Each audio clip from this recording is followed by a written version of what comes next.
Good afternoon, everybody. Thank you for being here. Just as our speakers come out, I just wanted to introduce myself. I'm Lieutenant Eric Rainey with the Santa Barbara Sheriff's Office, Public Information Officer. I've got a lineup of speakers for you today that are all going to share their individual involvement and our collective involvement in this incident. I have Sheriff Bill Brown from the Santa Barbara County Sheriff's Office, United States Coast Guard Captain Monica Rochester, Santa Barbara County Fire Captain Mark Hartwig, Santa Barbara County District Attorney Joyce Dudley, Assistant Chief Ryan Smith from the California Office of Emergency Services, and Suzanne Grimacy from Santa Barbara County Behavioral Wellness. If you could hold all of your questions until the end of all of our speakers' statements, that would be helpful. We will give you an opportunity to ask those questions, as well as have an opportunity to interview individuals one-on-one if you need to after. Please see me for those requests, and I'll try to coordinate that for you. And again, we appreciate you being here, and I'd like to introduce Santa Barbara County Sheriff Bill Brown. Thank you, Lieutenant Rainey. Thank you, ladies and gentlemen of the press, for being here today. Before I begin my remarks, I just would like to acknowledge our local elected officials who have come to show their support today. We are joined by Congressman Salud Carbajal, Senator Hannibeth Jackson, Assembly Member Monique Lamone, and two of our county supervisors. From the 2nd District, we have Supervisor Greg Hart, and from the 3rd District, Supervisor Joan Hartman. So I'm going to give you a quick overview of the incident and what occurred early today. I'm going to then hand it off to Coast Guard Captain, who is going to talk about the rescue effort that went underway this morning. That will be followed by some remarks from our fire chief to talk about the Santa Barbara and Ventura County fire response to the incident. Our Santa Barbara County District Attorney will have some comments for you, as will Assistant Chief Ryan Smith from the Office of Emergency Services, and then Suzanne Grimacy will talk about what we're doing for victims' families. The incident today began at approximately 3:30 a.m. The Coast Guard sector in Los Angeles received a Mayday call that was from a fully engulfed 75-foot commercial diving vessel that was off the coast of Santa Cruz Island. Crews from the U.S. Coast Guard, the Ventura County Fire Department, and the Vessel Assist Organization responded. The Coast Guard launched aircraft as well as boats and located a vessel that was fully involved in flames in the Platts Harbor area on the north side of Santa Cruz Island. The crews were actively fighting the fire when the vessel began to sink at approximately 7:20 a.m. this morning. 39 souls were reported to be on board that vessel when it left Santa Barbara.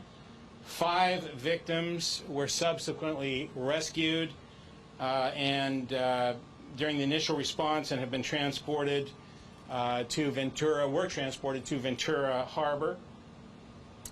This particular dive trip that the boat was on was a 3-day trip that began August the 31st. It was scheduled to end tomorrow morning. It was advertised as a Labor Day weekend North Channel Islands dive trip. The boat was scheduled to depart Santa Barbara Harbor at 4 a.m. on Saturday the 31st and return on Monday the 2nd, as I say, in the morning.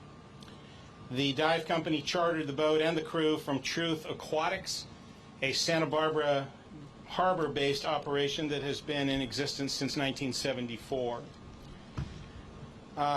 So far, in Santa Barbara, I am the coroner as well as the sheriff. So our coroner's bureau has been involved in this event because 4 victims have been recovered thus far as deceased. They have been transported to our coroner's bureau. We can only identify them at this point as 2 adult males and 2 adult females. Rescue and recovery efforts on the scene have located an additional 4 victims on the ocean floor in close proximity to the vessel, and we have dive teams that are in the water as we speak that are working to attempt a recovery of their remains. But the boat remains unstable, and I'm not sure when we're going to be able to recover those bodies as well as any more that may be within the vessel. The Coroner's Bureau is responsible for identifying the victims, for notifying the next of kin, and for determining the cause and manner of death. We have asked for assistance due to the sizable nature of this incident and have received support from the Los Angeles County Coroner's Office and from the Sacramento County Coroner's Office as well. The 4 victims that we have recovered as of now will need to be identified through DNA, and that may take some time. The condition of the remains that are recovered subsequently will determine the speed at which we are able to identify any of the victims. Our hearts go out to the families of the victims of this terrible tragedy. We understand the tremendous burden that they are under right now as they wait to determine exactly what happened and what condition and situation their loved ones are in. We will be working diligently to try to get them as much information as possible as soon as possible. We've also set up a family assistance center which is designed to provide specialized assistance to family members of victims of this tragedy. I am going to now turn this over to Captain Monica Rochester of the United States Coast Guard, Los Angeles sector, and she will give you a briefing on the rescue effort that was undertaken this morning. Yeah, my name is Sheriff Bill Brown, common spelling.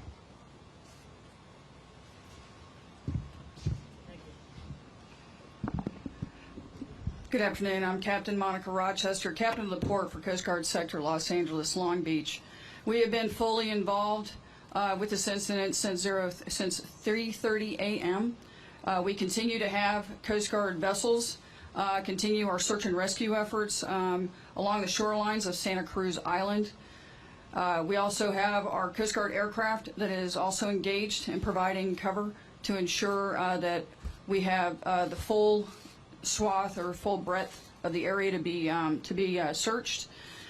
We've also provided a safety zone, which is approximately a mile, which provides safety to the responders so that we don't have interference from other vessel traffic or any other incursion into the area where the incident has occurred. Additionally, we have also established a 3,000-foot ceiling for temporary flight restrictions. So again, this is all to protect the first responders. This isn't a day that we wanted to wake up to for Labor Day, and it's a very tragic event. And we will search all the way through the night into the morning, but I think we all should be prepared to move into the worst outcome. But those are our efforts right now, and they will continue through the night and into the morning. Thank you.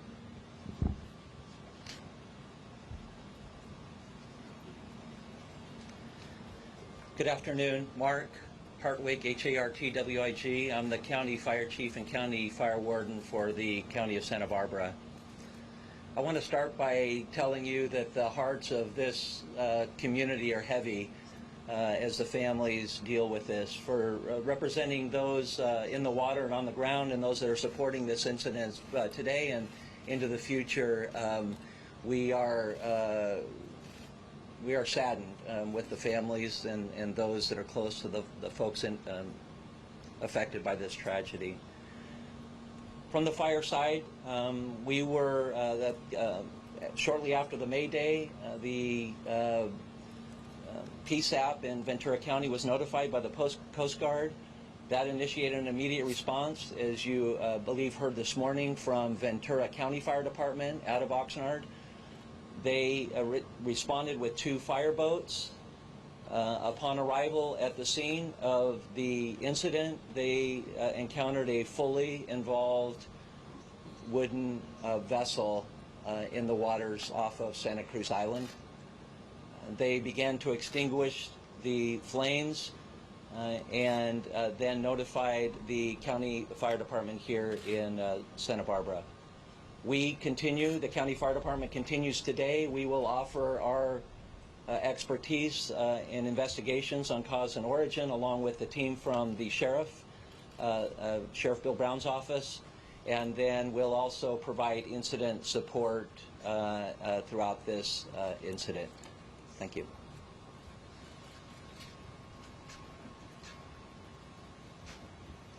My name is Joyce Dudley, D-U-D-L-E-Y. I am the District Attorney of Santa Barbara County.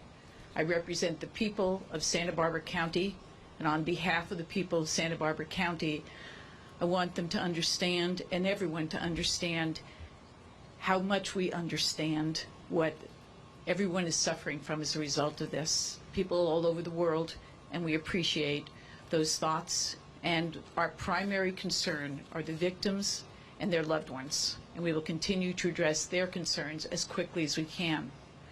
Santa Barbara County shares jurisdiction over these waterways and the area around Santa Cruz Island with the U.S. Attorney. I've been speaking with the U.S. Attorney Nick Hanna since this morning. We will continue to communicate with each other constantly and to address any jurisdictional concerns, monitor the investigation, and help in any way we can. Again, to those who are suffering as a result of this tragedy, you have our support and our love.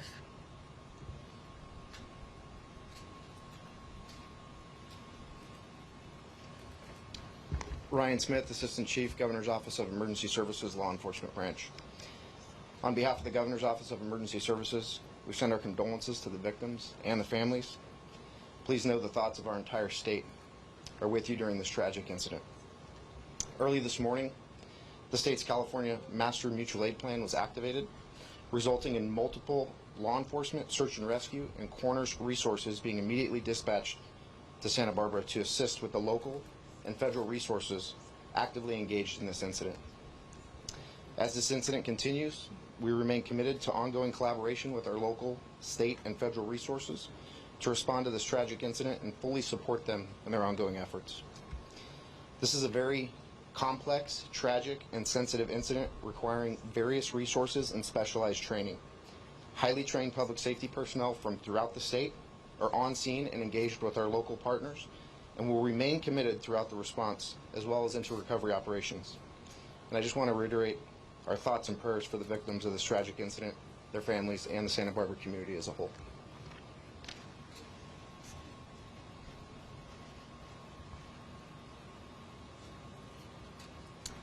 Good afternoon. My name is Suzanne Grimacy. I work with the County of Santa Barbara, the Department of Behavioral Wellness.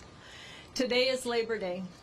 I know people probably had many plans ranging from working or spending time with family and friends.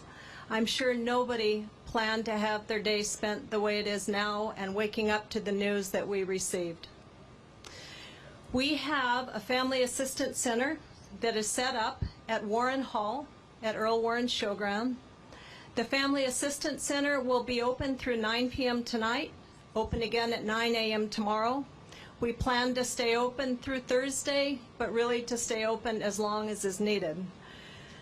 The Assistance Center is a place where family, friends, loved ones, community, a place where people can come to get information, to get support, to get mental health counseling, and to get resources.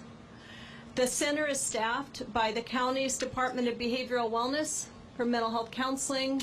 We have clergy, chaplain, Red Cross, Hospice of Santa Barbara, Sheriff's Department, Fire, and others working together as a team. In addition, the county has a public information line that can be called. That number is 833-688-5551. So we'll carry on together as we get more information and learn new findings as the days progress. Hope that you will take care of yourself well and take care of others. Thank you. Thank you, Suzanne, and thank all of our speakers. We now be in a position to take some questions from you. Let me get him first. Are you hopeful that more survivors will be found?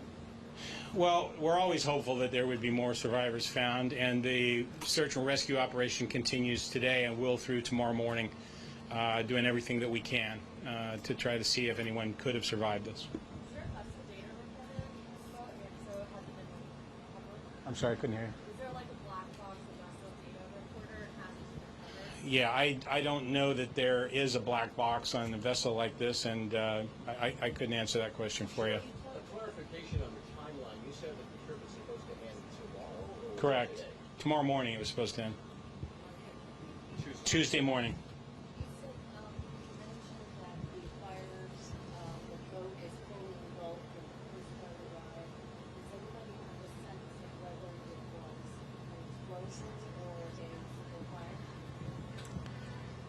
The initial reports that were received in the Mayday were that the fire was underway. There were no initial reports of an explosion. There have been several media reports about potential for an explosion or explosions. That could be, it's just speculation, but obviously that could be scuba tanks or propane tanks or other things that could be blowing up in the fire. But there's nothing that would, in the initial broadcast from the vessel, that indicated that there was an initial explosion. We don't know that at this point. And I think you have to understand, this is probably the worst case scenario you could possibly have. You have a vessel that's on the open sea that is in the middle of the night. I mean, at 3:30 in the morning. Fire is the scourge of any ship, and the vessel, if not everybody, most everybody was asleep at this time. The majority of the people were the passengers on the ship, and the sleeping compartment was on the bottom deck of the ship, so they would have been sound asleep when this fire started. So you can imagine that of all scenarios, to be in a remote location, have a fire that occurs, have limited, if any, firefighting capabilities that could address that, and then to have all of a sudden a fire that spread very, very rapidly. You couldn't ask for a worse situation. Sir, how much of the coastline has been searched so far? What are the water conditions? Can you repeat the question? Yeah, could you repeat that question? How much of the coastline has been searched so far? What are the water conditions? Yeah, I know that I can't tell you exactly how much has been searched. And I don't know if Captain Rochester can address that, but certainly the island itself, the coastline, has been checked. I don't have the actual specific length or amount, but what I can tell you is that we continue the search around the island itself, as well as the water currents have indicated that moving to the west. So we will concentrate our effort also to the west as well. Captain, do boats like that, is there a protocol for escape hatches for below decks people on boats of that particular design? Usually that design is required to have an emergency escape hatch. And what does that usually involve? What kind of an escape hatch? It's usually leads the individuals out onto the main deck. From what we would call their accommodation spaces, their sleeping quarters. So do you know if there was one there, was it blocked, was it closed? I don't have that information. I'm sorry, could you repeat your question? Has the crew spoken to investigators? Have they said if they had any rescue efforts themselves? The crew that was interviewed today by Santa Barbara sheriffs, as well as some Coast Guard investigators, but I don't have the knowledge of what was discussed. Okay, let's clarify that. It was a total of 39 people on board, 6 of which were crew, and 33 were passengers. And only 5 passengers? Whoa. One question at a time, please. So it's a total of 39 people on board. Of that are 6 crew members and 33 passengers. That is unaccounted for. That is correct. Yes, there were. I can't speak to that. The investigation is ongoing. When a call came in, the Mayday call came in, that takes back to that place of, like, how they express, like, how quickly the fire spread. I mean, we're trying to get that understanding because of the fact that So the Coast Guard Communications Center explained to me that when the call came in, the vessel was already totally engulfed in flames. That's exactly how it was relayed to us. Do you know anything about the members of what they said as far as like if they were woken up by it? No, I don't have any of that information. Captain, can you talk about the instability of the boat right now? Excuse me, say that again? The instability of the boat right So the boat has sank, and now it's inverted, and it's on the seabed. It's on the floor in approximately 62 feet of water. Excuse me. Vessel is inspected annually by the Coast Guard. Have you had a chance to look at the vessel operator's record? Have they had violations? They have been in full compliance with regulatory requirements. Hold on just a second. We had someone behind you that was trying to ask a question. I don't have that information.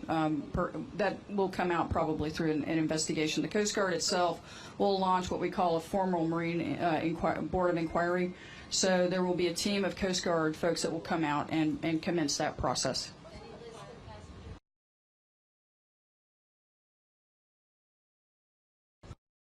Right now, we're working on the next of kin notifications, identification. The Santa Barbara Sheriff Office has the lead on that. So, I don't have that answer, and I'm going to go ahead and relinquish my opportunity for somebody else to speak on behalf of this incident.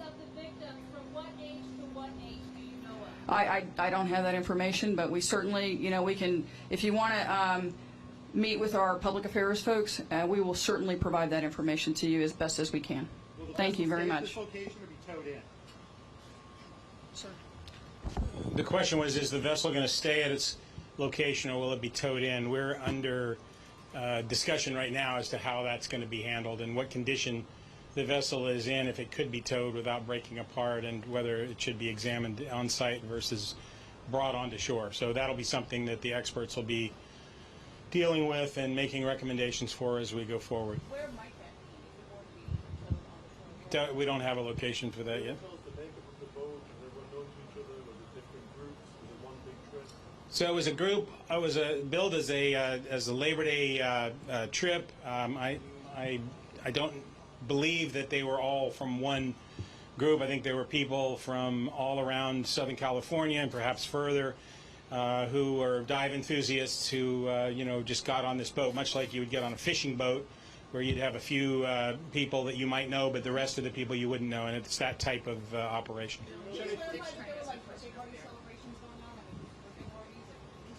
I've not heard that. So, question is, was there firefighting equipment on board? There would have to be firefighting equipment on board to pass the Coast Guard inspection. So. We have, at this point, there's only 4 people have actually been recovered. 4 more have been spotted or seen on the ocean floor, and the remaining 31 people are still missing at this point. Okay, one at a time, please. Yes, this investigation is a joint investigation between local, state, and federal agencies that all have jurisdiction and varying interests within this investigation. So in other words, you have the Sheriff's Office, you have which handles the coroner's matters, as I indicated before. You also have the State Office of Emergency Services that responds to disasters and major emergencies like this. You have the Federal National Transportation Safety Bureau and other federal investigative agencies that will be in support of that. The Coast Guard has an investigative arm, the Coast Guard Investigative Service. So there's a number of different agencies that will be involved in this investigation.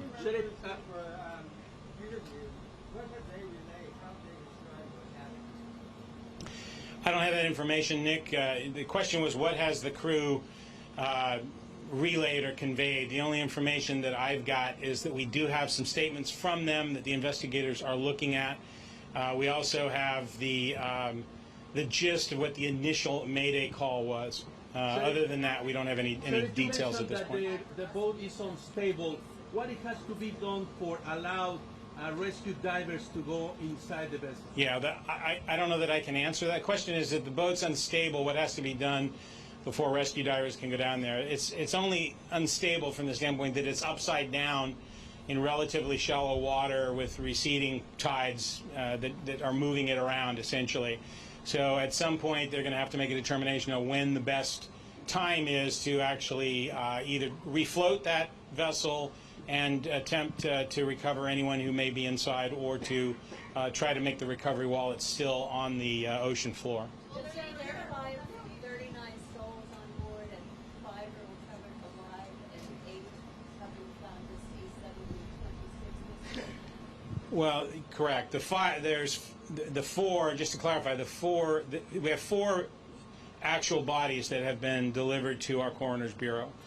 The other 4 who have been identified as deceased are still on the ocean floor at the vessel site, and the remaining 5 alive. So yeah, you look at the remaining 26 people would be still missing at this stage. Are you able to sort of ask the age range of people who are on board? Yeah, I don't have the age ranges. It's a mixture of men and women and crew and passengers. That's all I know at this point. Don't know that. All right, going to take 2 more questions here. So burning questions in the back.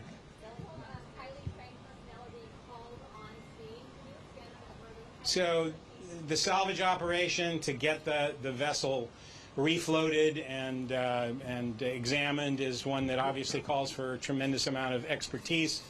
That's one that will be required, and then there's also a concern for whatever fuel may be left in the vessel in terms of a hazardous leak type to contain the fuel that may be, and any other hazardous materials that may be in the vessel as well.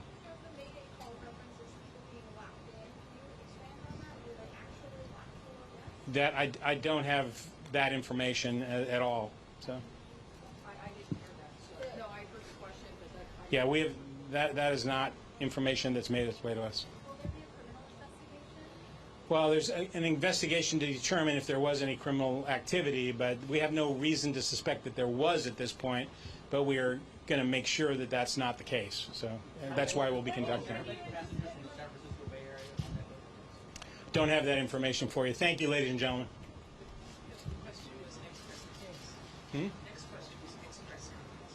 Oh, I'm sorry.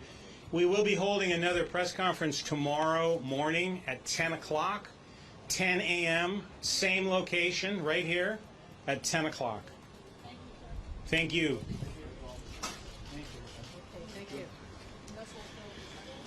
If anybody still has specific questions that they'd like to see me offline about, I'll stay up here and you can ask those questions. I think we've covered